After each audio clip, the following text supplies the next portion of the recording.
우리 교회가 올해 폐허로 명령하신 모든 말씀대로 행하는 교회라는 표어를 정하고 이제 전교인 성경 1독 이상을 목표로 성경 읽기를 하고 있습니다. 감사한 것은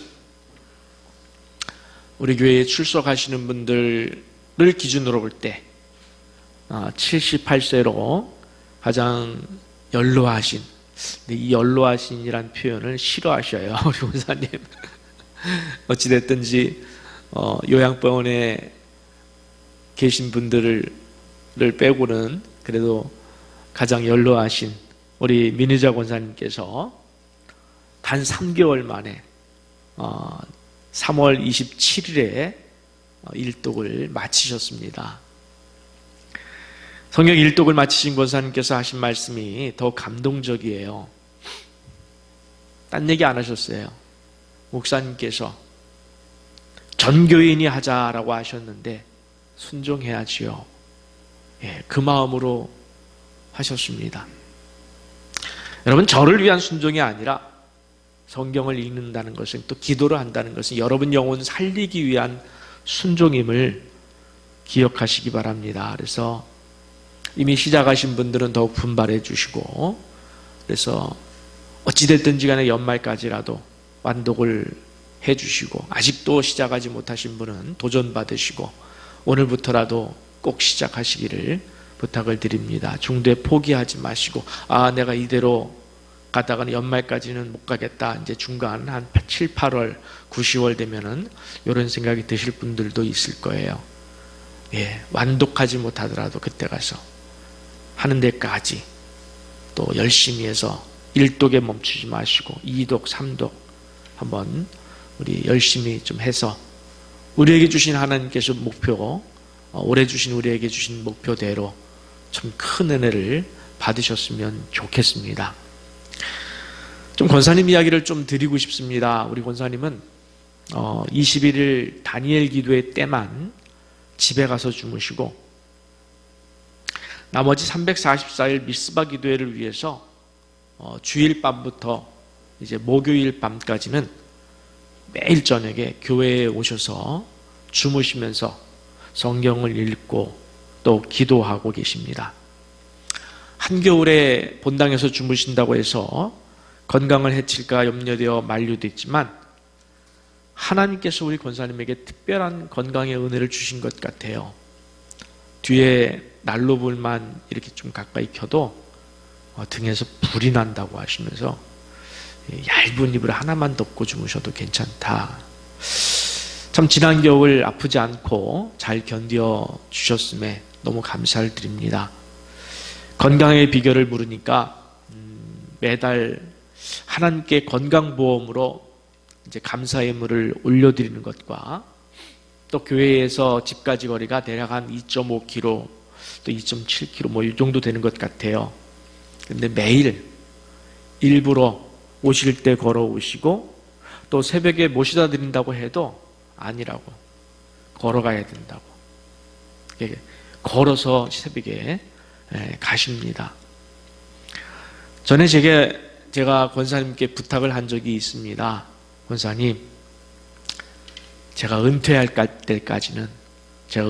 때까지는 지금 앉으신 저 기도의 자리를 지켜주세요.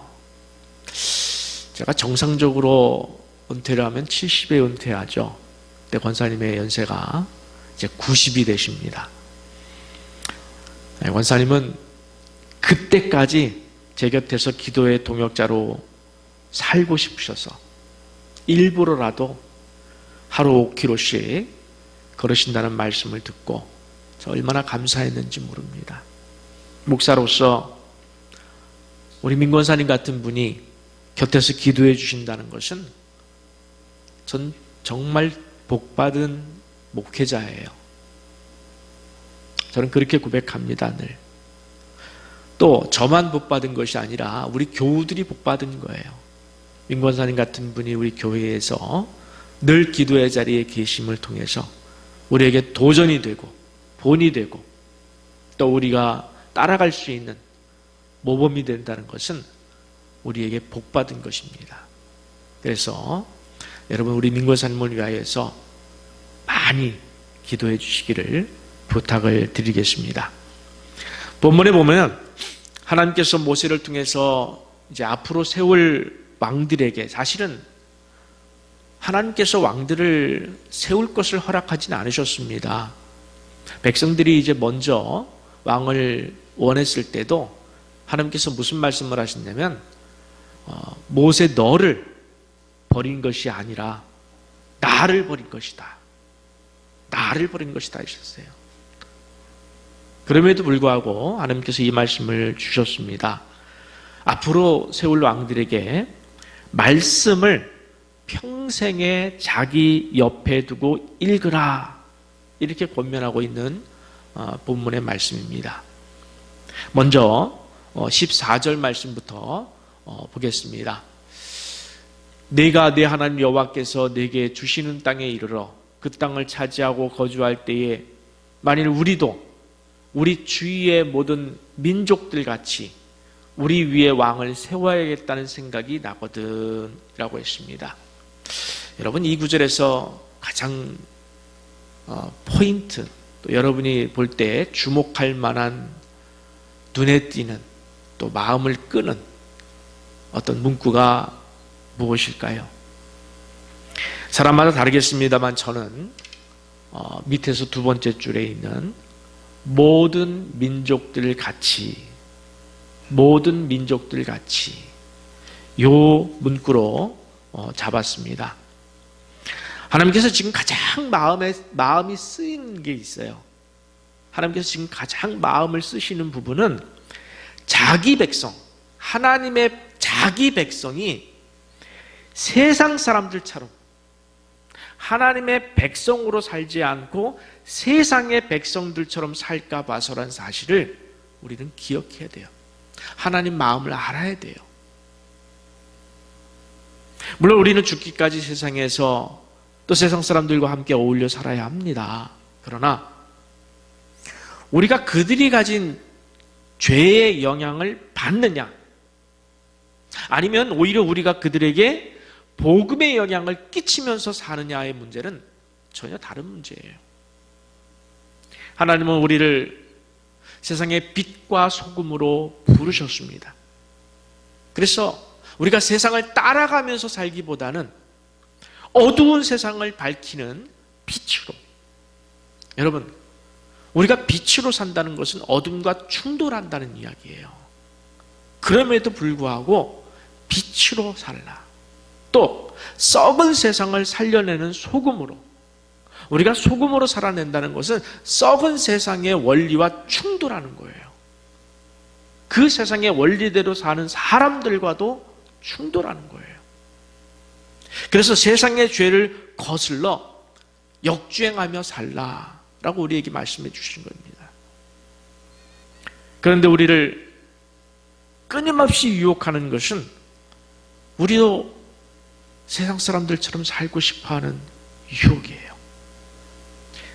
세상 사람들처럼 나 혼자 가지 않고, 주변에서 나 혼자 외톨이 되지 않고, 그냥 많은 사람들이 걸어가는 큰 대로, 그 많은 사람들과 함께 넓은 길로 가고 싶은 마음, 세상의 흐름대로 살고 싶은 마음, 부유함을 쫓아서 남들처럼 편안하게 그냥 살고 싶은 마음, 이것이 우리에게 늘 유혹입니다. 그래서 남들이 왕을 세웠으면 나도 왕을 좀 세우고 싶고, 세상의 것을 목표로 세우고 살면은 나도 뒤처지고 싶지 않고, 또 세상 사람들을 따라가는 길에 내가 못 미치면 불안해하고, 혹시 이런 삶을 살고 계신 것은 아닐까요?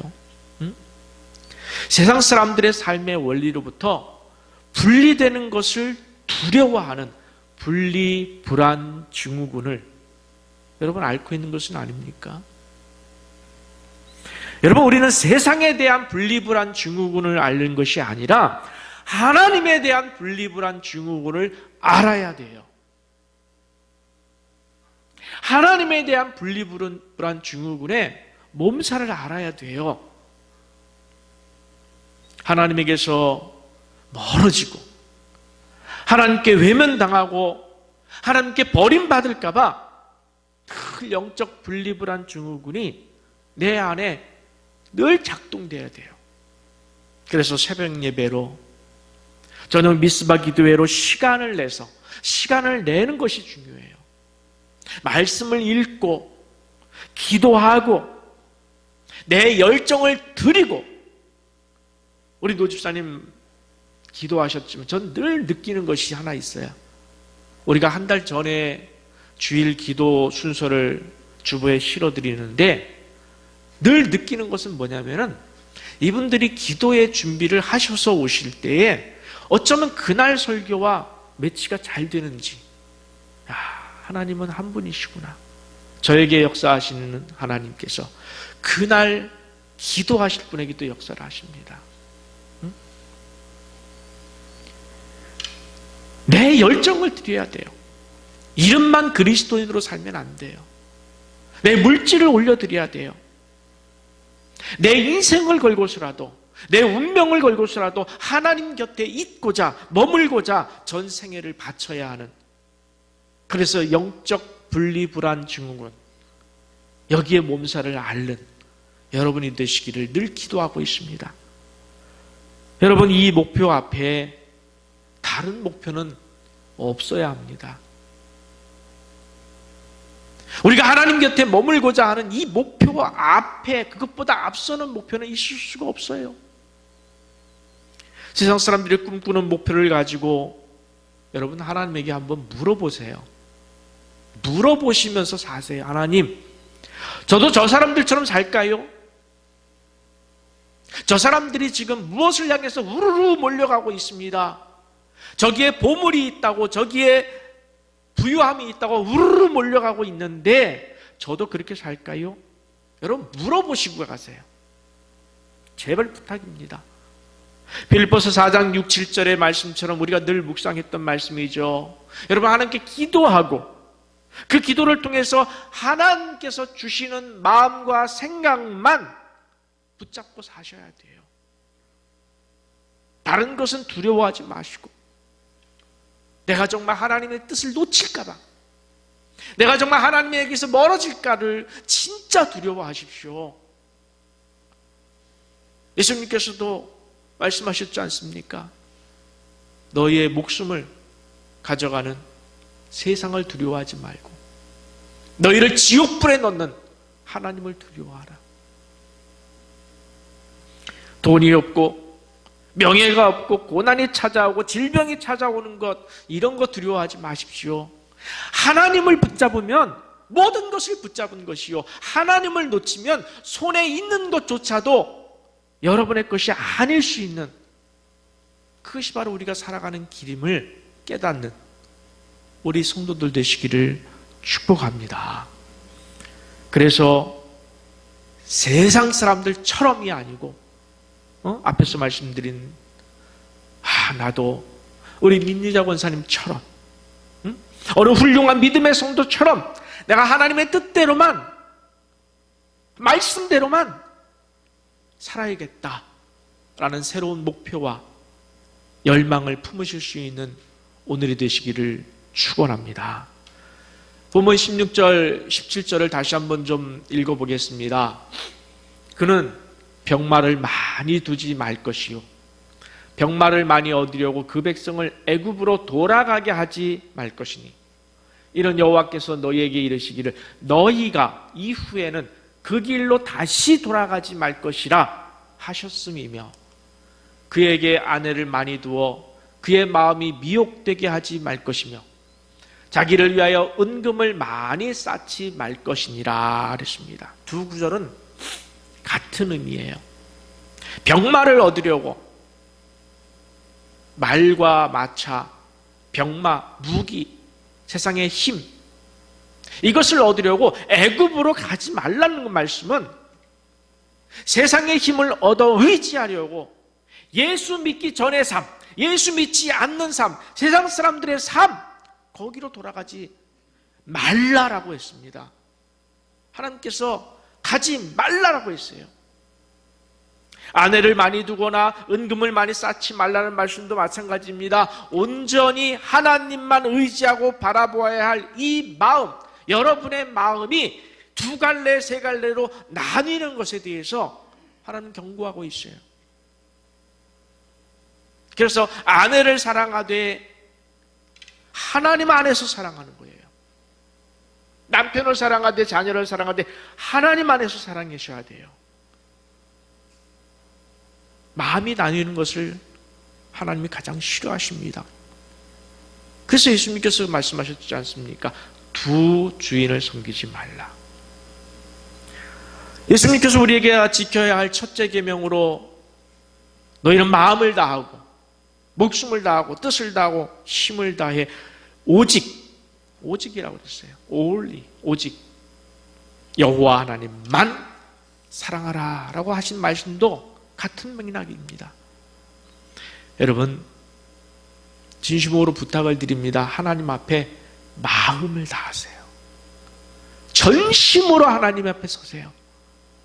세상의 물질이나 명예 등을 얻어서 여러분의 인생을 멋지게 가꾸려고 세상으로 다시 돌아가지 마시라는 거예요. 세상의 원리에서 우리는 나왔어요. 그런데 세상적인 가치로 멋지게 살려고 다시 세상의 원리로 돌아가지 말라는 말씀입니다. 우리는 애굽에서 세상에서 이미 나와버린 사람들이에요. 세상의 물질이나 명예를 의지해서 하나님을 뒷전으로 밀어내지 버리지 마세요. 말씀을 소홀히 여기지 마세요. 말씀의 원리, 그리스도인의 삶의 원리를 뒷전으로 미루지 마세요. 오직 하나님만 붙잡으시기 바랍니다. 우리는 구별된 자예요. 우리는 거룩한 자예요. 하나님께서 내 백성 삼으신 자입니다. 그러니 하나님의 백성으로 사시기를, 세상의 백성이 아니라 하나님의 백성으로 사시기를 간절히 바랍니다. 약속의 말씀을 붙드세요. 믿으시기 바랍니다. 무엇을 약속했습니까? 대표적으로 명령하신 모든 도를 행하라, 말씀대로 살아라, 그리하면 너희가 살 것이요, 약속했잖아요. 살게 해줄 것이라고. 복이 너희에게 있을 것이라 약속했잖아요. 이 약속을 붙드세요. 너희는 먼저 그의 나라와 그의 의를 구하라 하세요. 그리고 나서 그 다음에 나오는 말씀을 하나님에게 요구하세요. 그리하면 이 모든 것을 너희에게 더하시리라 라고 약속했지 않습니까? 하나님, 여러분, 하나님께 따지세요. 따질 수 있어야 돼요. 따질 수 있는 분은 어떤 분이냐? 먼저 그의 나라와 그의 의를 구하는 일에 내 마음을 다하고 목숨을 다하고 뜻을 다하고 힘을 다해 산 사람, 그만이 하나님 이렇게 살라고 해서 살았습니다. 이제 하나님의 약속 지키셔야죠. 요구하세요. 당당하게 요구하세요. 요구할 수 있는 그런 준비된 자, 그런 말씀대로 사는 자 되셔야 될 줄 믿습니다. 여러분, 만약에 세상이 여러분에게 100억을 준다고, 100억이 얼마인지 모르겠어요. 100억을 준다고 하나님을 떠나라 그러시면 떠나시겠습니까? 아니면 100억을 포기하고 버리고 하나님을 붙드시겠습니까? 우리는 혹시 또 딴 마음 가지고 계신 분 계신지 모르겠습니다만 저는 여러분 가운데 그런 마음 가지고 계신 분은 없다고 생각해요. 다 후자일 줄 믿습니다. 100억을 버리고 나는 하나님을 따르겠습니다. 그런데 가만히 저희들의 삶을 한번 보시기 바랍니다. 사실 억만금이 아니라, 여러분, 억만금 앞에서 그러는 것이 아니라 작은 몇십만 원, 몇백만 원의 가치에도 하나님의 뜻을 외면하고 사는 것은 아닐까요? 작은 가치에도, 그 작은 가치에도 우리는 하나님의 뜻을 외면하고 세상 사람들 방식대로 살아버리는 것은 아닐까요? 100억 앞에서는 내가 하나님을 선택할 각오가 되어 있는데 큰 것 앞에 무너지는 것은 아닐까요? 지난 수요일에 이사야 7장 말씀을 묵상하면서 그 하나님의 뜻을 거스르는 아하스 왕에 대한 표현, 성경의 표현이 제 마음에 꽂혔어요. 하나님의 뜻을 거스르는 그 자를 향해서 뭐라고 말씀하시냐면 네가 하나님을 괴롭게 하려느냐 그랬어요. 하나님을 괴롭히고 있어요. 괴롭히고 있어요. 우리가 하나님 뜻을 거슬러 살면은 하나님 순종하지 않으면 하나님을 괴롭힌다는 거예요. 이게 마음에 꽂혔어요. 여러분, 우리가 세상에 눈을 돌리고 마음을 빼앗기는 순간 하나님이 괴로워하셔요. 여러분, 하나님이 괴로워하신단 말이에요. 여러분, 괴로워해 보신 적 있으시죠? 자녀들 때문에 괴로워해 보신 적 있으시죠? 괴로워하셔요. 왜 괴로워할 수밖에 없습니까? 자기 백성을 빼앗겼기 때문에 당연히 괴로우시죠. 하나님 자기 백성을 세상에 빼앗겼기 때문에 괴로우시죠. 그 괴로운 하나님의 애타는 마음을 외면하면서라도, 모른 척하면서라도 여러분 세상을 향해서 가시겠습니까? 절대로 그러면 안 돼요. 어떻게 하나님을 우리가 괴롭게 할 수가 있겠습니까?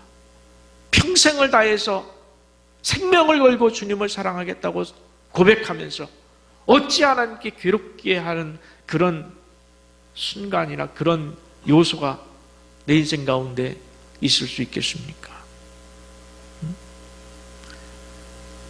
우리는 때로는 세상의 방식대로 살면 좋을 것이라고 생각을 합니다. 착각이에요. 세상의 방식대로 사는 삶의 결과를 너무 몰라요. 그래서 성경이 하나님의 뜻을 저버린 사람들의 말로를 아주 드라마틱하게 보여주는 말씀이 있습니다. 사사기 21장 25절을 보면은 그때에 이스라엘의 왕이 없으므로 사람이 각기 자기의 소견에 옳은 대로 행하였더라 그랬어요. 다시 한번 읽습니다. 그때에 이스라엘의 왕이 없으므로 사람이 각기 자기의 소견에 옳은 대로 행하였더라. 이 말은 무슨 말이냐면 세상의 방식대로 살았더라, 이런 뜻이에요. 이것이 사사기 총 주제입니다. 당시에는 아직 이스라엘에 왕이 없었습니다. 여러분, 이스라엘 초대 왕이 누구죠? 사울 왕이세요. 그 이전 이야기가 사사기예요. 사무엘상 앞에 나오죠. 그래서 이스라엘에 왕이 없었습니다. 그런데 정확하게 말하면 왕이 계셨습니다. 누굴까요? 여호와 하나님이셨어요.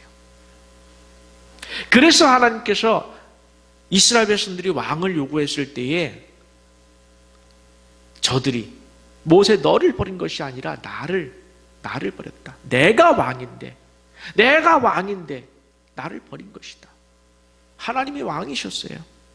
그런데 그들은 왕이신 하나님을 버렸습니다. 그리고 자기 소견에 옳은 대로 세상 사람들처럼 자기 본능대로 세상의 원리대로 살았던 것이에요. 여러분, 인간이 자기 본능대로 하나님을 경외하고 두려워하는 마음이 없이 살게 되면 어떻게 될까요? 여러분, 예상해 보셨습니까? 추측해 보셨습니까? 내가 이렇게 세상의 원리대로 살다가는 어떻게 되겠구나. 여러분 아십니까? 그 끝을? 사사기 19장을 보면은 그 끝을 보여줍니다. 사사기 19장을 보면은 이스라엘의 왕이 없을 그때에 이렇게 시작하고 있어요. 이스라엘의 왕이 없으니까 이런 일이 벌어졌다라고 이야기하는 거예요. 요약하면 한 레위인이 첩을 데리고 가는데 베냐민 지파 땅을 지나갑니다. 근데 이 레위인이 자기 지역을 떠나서 첩을 얻었다는 것도 문제고 잘못이지요. 그런데 베냐민 지파 땅을 지나가는데 베냐민 지파 가정에서 머물 때 그 지역에 살던 비류들, 깡패들, 소위 말하는 깡패들이죠. 찾아와서 여자가 아닌 레위인을 요구합니다. 동성애를 요구하는 거예요. 야, 못 보던 놈이 왔다. 동성애를 요구한 것입니다. 그러자 이 레위인이 자기 첩을 그들에게 내어줍니다. 그래서 밤새도록 그 첩을 강간을 합니다. 아침에 일어나 보니 그 첩 여자가 죽었습니다. 그러자 이 레위인이 그 첩을 12토막을 내요. 그래서 각 지파에 한 토막씩 보냅니다. 그 시신의 한 토막을 받은 베냐민 지파를 뺀 나머지 11지파가 옷을 찢으면서 분노합니다. 어찌 우리에게 이런 일이 생길 수 있느냐? 그러면서 연합해서 베냐민 지파를 쳐들어갑니다. 베냐민 지파는 그 살인마, 깡패들을 응징하기보다는 내어주기보다 그들을 내어주기만 하면 되는 거예요. 그런데 그들을 보호했습니다. 어떻게 보호했느냐면 우리가 11지파와 전쟁을 하니 있어도 이들을 내어줄 수 없다. 그래서 베냐민 지파 하나와 11지파의 연합군이 전쟁이 된 거예요. 11지파가 먼저 하나님에게 묻습니다. 누가 먼저 올라갑니까? 하나님이 친절하게 대답해 주십니다. 유다가 먼저 올라가라. 그래서 유다가 올라갔는데 결과가 어떻게 됐습니까? 유다가 이겼습니까? 아니에요. 베냐민 지파한테 실컷 두들겨 맞고 돌아옵니다. 생각 밖의 일이 벌어진 거예요. 하나님은 올라가라고 했으면 이겨야죠. 그렇지 않습니까? 근데 실컷 두들겨 맞고 온 거예요. 그래서 울면서 또 묻습니다. 우리가 가서 또 칠까요? 하나님이 이번에도 친절하게 대답해 주십니다. 그래, 쳐라. 그런데 이번에도 실컷 두들겨 맞고 쫓겨 돌아옵니다. 아니, 하나님이 쳐라 그랬는데 그럼 이겨야 되는 거 아닙니까? 근데 실컷 두들겨 맞고 만신창이가 돼서 돌아옵니다. 울면서 또 묻습니다. 주여, 우리에게 왜 이러십니까? 우리에게 도대체 왜 이러십니까? 우리가 또 올라갈까요? 그때 또 하나님이 친절하게 대답해 주십니다. 이번에는 내가 너희 편이 되리니 올라가라. 그래서 다시 전쟁이 시작됐고 결과적으로 이번에는 베냐민 지파를 이겼습니다. 얼마만큼 이겼느냐? 베냐민 지파 600명, 남자 600명, 군인 600명만 남기고 아기들부터 시작해서 여자들 모두 남자까지 남자 600명만 남기고 다 죽였어요. 다 진멸했습니다. 전쟁 중에 11지파가 맹세를 했습니다. 하나님 앞에. 하나님, 우리 딸을 베냐민 지파에게 주지 않겠습니다. 이 맹세를 했는데 싸우고 나서 정신 차리고 보니까 상대방의 베냐민 지파에 남자 600명만 남은 거예요. 그러면 어떻게 됩니까? 딸을 안 준다고 했으니까 베냐민 지파가 멸종될 위기를 맞은 겁니다. 그래서 11지파가 회의를 했습니다. 이렇게 다가 우리가 12지파 중에 한 지파가 아예 없어지겠다. 그런데 우리가 맹세를 했지 않느냐? 주지 않기로. 그러니까 베냐민 지파를 부릅니다. 너희가 알아서 처녀들을 훔쳐다가 가정을 이루어서 베냐민 지파 종족을 유지하라. 요즘 말로 밀실 정치를 한 거예요. 하나님을 기만한 거죠. 지멋대로 살다가 지멋대로 해결하는 거예요. 자, 지금까지 말씀 가운데 여러분 누가 옳은 거죠? 누가 틀렸습니까? 앞에 레위인입니까? 문제를 야기한? 아니면 깡패들을 비호한 베냐민 지파입니까? 아니면 그들을 쳐서 응징하겠다고 한 11지파입니까? 누구도 옳지 않다는 이야기예요. 죄송합니다만 성경은 뭘 얘기하느냐면 개판, 죄판을 얘기하는 겁니다. 하나님을 버리면, 하나님을 버리고 자기 소견에 옳은 대로 행한 결과가 이거라는 거예요. 너희 뜻대로 산 결과가 이거라는 거예요. 그래서 하나님은 지금 두 사람을 세워놓고, 제가 상상을 한 이야기예요. 이거는 이 본문을 보면서 늘 이걸 생각해요. 전에도 말씀드린 적이 있습니다만, 이 본문을 볼 때마다 느끼는 것은 두 사람을 세워놓고 서로 귀를 잡게 하고 서로 뺨을 때리게 하는 거예요. 서로. 중요한 것은 하나님을 왕으로 섬기지 않으면, 하나님의 말씀에 순종하지 않으면 끝에 가서는 나 스스로도 감당할 수 없는 지경에 이른다는 거예요. 도착해 보니까 베냐민 지파 600명만 남은 거예요. 이걸 감당할 길이 없는 겁니다. 우리 인생도 나 스스로 감당할 수 없는 지경에 처합니다. 이게 무섭은 거예요. 이걸 무서워해야 돼요. 지금 조금 세상적인 방법으로 살다가 다시 돌아오겠습니다. 그건 여러분 생각이에요. 하나님은 그렇지 않습니다. 아니, 인간의 본성은 그렇게 쉽게 돌아오질 않습니다. 그렇게 살다가 한 걸음 두 걸음 가다가 보니까 도대체 이 상황을 어떻게 해결해야 될지 모르는 무서운 상황에 처하는 것이 인간이에요. 세상적인 방법입니다. 그 안에 빠져버립니다. 수렁에 빠집니다. 헤어나올 수가 없어요. 인간은 그렇게 되기까지 모른다는 것이 무서운 거예요. 자기는 지금 옳은 줄 알고 가고 있는데, 옳다고 확신을 하고 가고 있는데, 내 삶을 위한 길이라고 하고 있는데, 나중에 보니까 뭐가 뭔지도 모르면서 정신 차리고 보니까 서로 귀를 붙잡고 뺨을 때리면서 죽이고 있다는 거예요. 얼마나 무서운 이야기입니까? 전 정말 무서워요.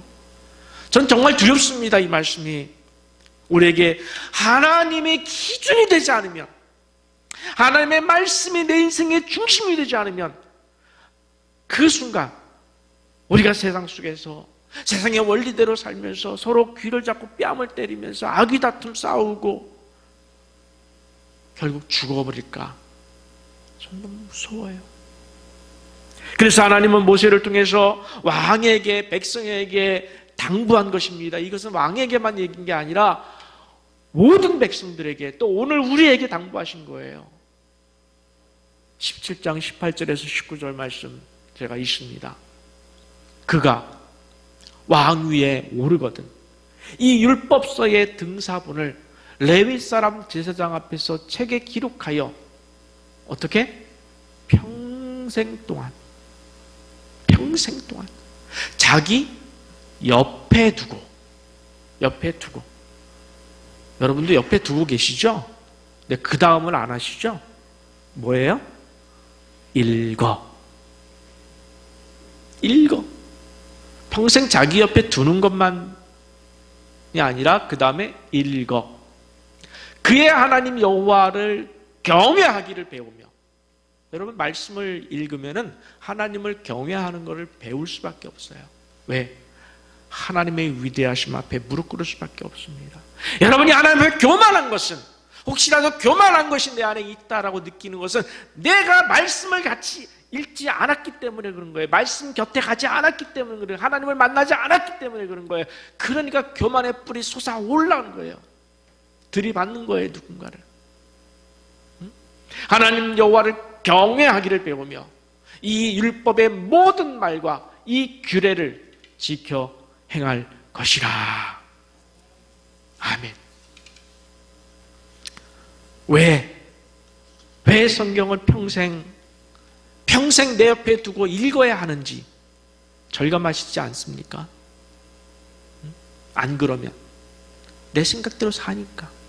여러분, 우리는 그렇게 생겨먹은 거예요. 하나님 말씀을 놓는 순간 내가 왕이 되는 거예요. 자기 소견에 옳은 대로 행하는 거예요. 자기 소견에 옳은 대로, 참 멋진 말 같죠? 지멋대로 사는 거예요.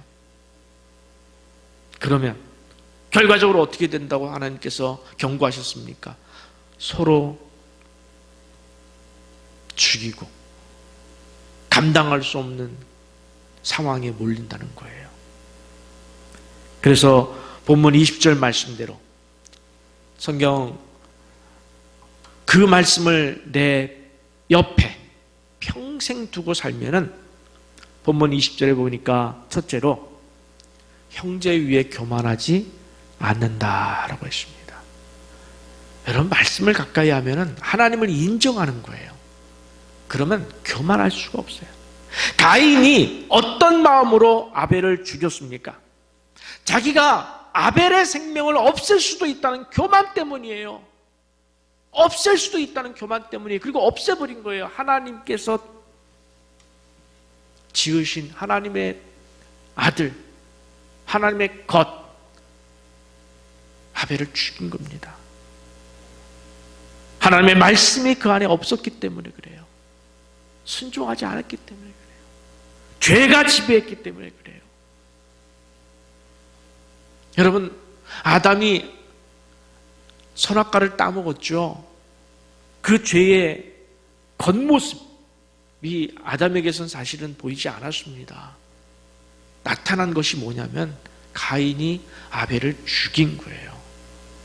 아담의 죄가 형상화돼서 첫 번째로 보여진 사건이 바로 살인사건이에요. 하나님을 떠났더니, 말씀을 어겼더니.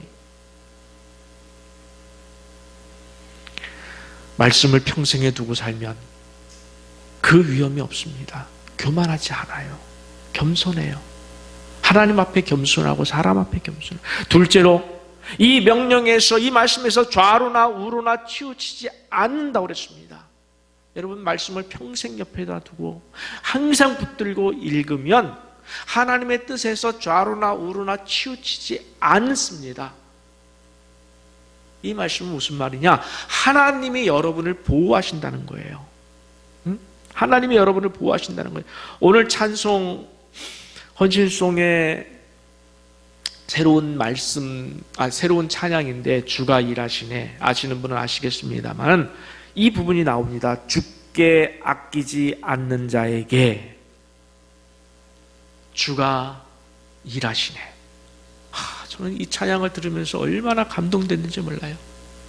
내가 주께 아끼지 않을 때에, 내가 주의 말씀을 붙들 때에, 내가 주 안에 살고자 열망할 때에 주께서 일하시네. 신뢰하며 걷는 자에게. 여러분, 하나님께서 여러분을 돕길 원하시잖아요. 하나님께서 여러분을 인도하시길 원하시잖아요. 하나님께서 여러분의 주인 되시길 원하시잖아요. 어떤 자에게? 주께 아끼지 않는 자에게. 여러분의 마음과 물질과 시간, 모든 것, 목숨까지라도 아끼지 않는 자에게. 그 다음 뭐라고요? 주가 일하시네. 저는 여러분, 이것만한 복은 없어요. 내 인생 가운데 주가 일하신다는 것, 이만큼 복이 없는 거예요. 하나님이 일하실 수 있어야 됩니다. 주를 신뢰하는 자에게 일하신다고 약속하셨습니다. 성경을 떠나면 모든 것이 죄예요. 여러분, 천국의 구원과 이 땅에서의 올바른 삶을 위한 다른 길이 없습니다. 다른 길이 없어요. 하나님의 말씀, 하나님 말씀, 그 말씀을 평생 곁에 두고 사시기를 바랍니다. 결단하시기를 바랍니다.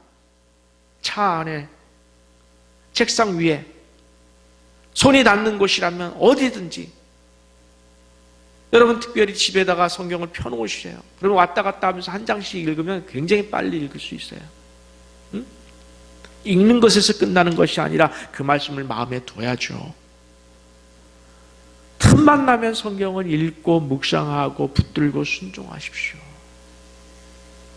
그 좋으신 하나님의 말씀에 대해서 하나님을 만나면 감격할 수밖에 없어요. 눈물 흘릴 수밖에 없습니다. 여러분, 그 감격과 눈물 속에 여러분의 인생의 길과 자녀의 인생의 길을 맡겨 올려드리시기 바랍니다. 그토록 애타게 하는 자녀의 인생의 길, 여러분의 만들어줄 수 없어요. 하나님께 올려드리시기 바랍니다. 말씀 안에 다 있어요. 주의 말씀은 내 발의 등이요 내 길의 빛이라고 그랬다는 것이 바로 이 말씀이에요. 주의 말씀만이 내 인생의 갈 길을 인도하시는 줄 믿으시기 바랍니다. 그래서 여러분 인생의 행복한 길이 오늘 바로 이 성경, 저는 설교 시간에 이 성경을 이렇게 드는 것이 너무 좋아요. 그냥 좋아요. 여러분, 우리 인생의 길이 이 안에 있음을 믿고 평생 동안 이 말씀을 옆에 두고 읽고 묵상하고 순종하심을 통해서 더 이상 하나님을 괴롭히지 마시고 하나님을 기쁘시게 하는 우리 사랑하는 새생명교회 교우들 되시기를 간절히 축원합니다. 함께 일어나서 찬양 올려드리겠습니다.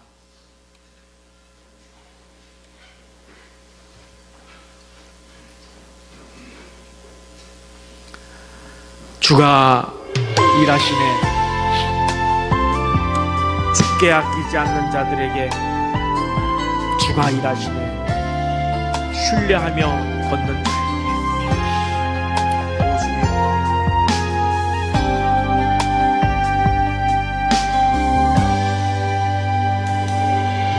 날이 저물어 갈 때 빈들에서 걸을 때 그때가 하나님의 때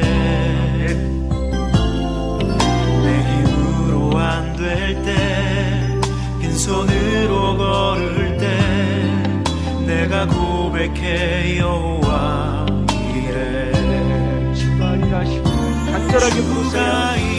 일하시네 주가 일하시네 주께 아끼지 않는 자에게 아멘. 주가 일하시네 주가 일하시네 신뢰하며 걷는 자에게 아멘. 아멘.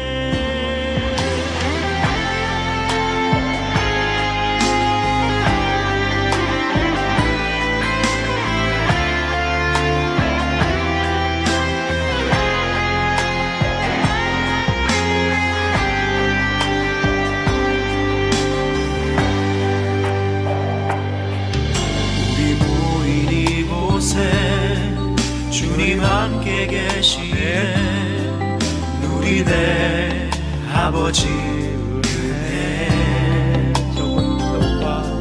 적은 떡과 물고기 내 모든 걸 드릴 때 모두 고백해 여호와 이래 아멘. 주가 일하시네. 우리 두 손 들고 기도하는 마음으로 두 손 들고 찬양합시다. 내 인생에 일하시옵소서. 아끼지 않는 자에게 주가 일하시네 주가 일하시네 신뢰하며 걷는 자에게 한 번 더 주가 일하시네. 주가 일하시네 주가 일하시네 주께 아끼지 않는 자에게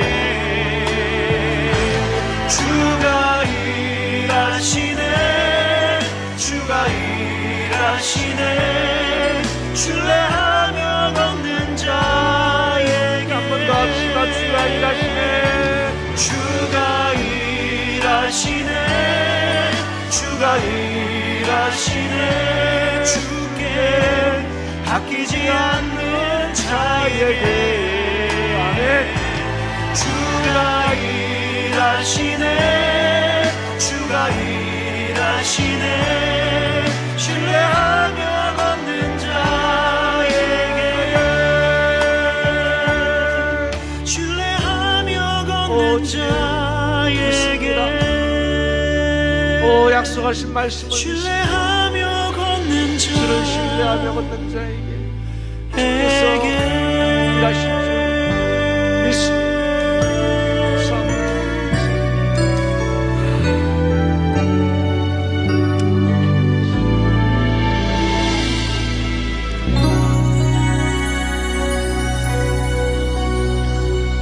오, 주님 감사합니다. 감사합니다. 오늘도 주님 앞에 나와 이렇게 예배할 수 있다는 것이 얼마나 큰 감사인지 주여 우리 마음속에 10년 가운데 최고의 감사의 마음을 올려드리오니 주님 받아 주시옵소서. 주님, 우리는 끝없이 오늘 이 예배의 자리만 나가기만 해도 세상의 원리, 세상 사람들이 사는 방식들, 이것들이 우리를 유혹합니다. 이대로 안 하면 불안해합니다. 두려워합니다. 주여 용서하여 주시옵소서. 말씀에 중심이 없기 때문에, 하나님이 중심되지 않았기 때문에 아무것도 염려하지 말라고 하신 그 말씀이 흔들리고, 너희는 먼저 그의 나라와 그의 의를 구하라 하신 말씀이 흔들리고, 너희는 마음을 다하고 목숨을 다하고 뜻을 다하고 힘을 다해 주여 하나님을 먼저 사랑하라 하신 말씀이 흔들리고, 주여 그래서 하나님을 괴롭히는 것은 아닐까요? 주여 용서하여 주시옵소서. 주여 말씀대로 살겠습니다. 세상에 대해서는 눈을 감겠습니다. 세상 사람들이 아무리 좋은 것이 있다고 몰려가도 거기 따라가지 않겠습니다. 먼저 묻겠습니다. 주여, 저도 저길 갈까요? 주시는 마음과 생각, 기도 끝에 하나님께서 주시는 마음과 생각, 하나님의 뜻을 붙잡고 사는 저희들 되어서 세상 사람들 보고 부러워하거나 세상 사람들 보고 두려워하거나 주여 그러지 않게 하시고, 늘 말씀에 의지하여서 먼저 그의 나라와 그의 의를 구하는 말씀 의지하여서 이 모든 것을 더해 주시는 하나님을 만나고 경험하는 우리 모두가 되게 하여 주시옵소서. 오늘 찬양처럼 주께 아끼지 않는 자에게 주가 일하심을 믿습니다. 주를 신뢰하며 걷는 자에게 주가 일하심을 믿습니다. 주여 내 인생 가운데 일하시옵소서. 내 인생의 주인 되어주시고 내 인생의 왕이 되어주시고, 오직 여호와의 말씀을 평생 옆에 두고 읽고 묵상하고 순종하는 우리 모든 성도들 되어서 하나님의 것으로, 하나님의 자녀로 마땅히 살아가는, 마땅히 하나님께 영광 올려드리고 경외하는 우리 모든 성도들 되게 하여 주시옵소서. 이제는 우리 구주 예수 그리스도의 은혜와 하나님 우리 아버지의 무한하신 사랑하심과 성령 하나님의 크고 놀라운 은총이 평생 말씀을 옆에 두고 읽고 묵상하고 순종하기로 다짐하는 주의 백성들 머리 위에와 가정과 생업 위에 이제로부터 영원토록 함께 있을지어다. 아멘.